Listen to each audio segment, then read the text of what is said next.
Hello বন্ধুরা, চলে এসেছি আবার আপনাদের সামনে একটা নতুন লুক নিয়ে। এই যে আমাদের পার্লারের দিদি আমাকে আজকে সাজিয়ে দিয়েছে। এখন দিদিকে দেখাচ্ছি না, ঠিকঠাকভাবে সাজিয়ে নিই, তারপর নিজেও একটু ভালোভাবে শিখে নিই, তারপরে আপনাদেরকে সব দেখাবো। এটা হচ্ছে দিদির পার্লার। আপনারা কেউ যদি শিখতে ইচ্ছুক হন তাহলে যোগাযোগ করবেন আমার সঙ্গে। এটা হচ্ছে বর্ধমানের মৌনিকা পার্লার। Bye by.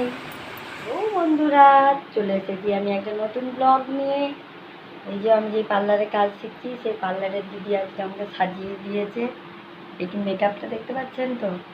এই মেকআপটা দেখে বলবেন যে মেকআপটা কেমন হয়েছে, আমার ওপর শ্যুট করছে নাকি।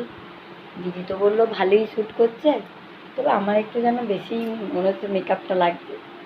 তারপরে আমি এত মেকআপ কোনোদিন তো করি না বন্ধুরা, তাই আমার মেকআপটা মনে হচ্ছে একটু যেন ভারী ভারী লাগছে। তবে দিদি বলল এটা হচ্ছে তোমার পার্টি মেকআপ, এবং এটা ব্রাইডাল মেকআপের সঙ্গেও আসে। এটা একটু গর্জিয়াস শাড়ি, গর্জিয়াস গয়নার সাথে ভালো লাগবে।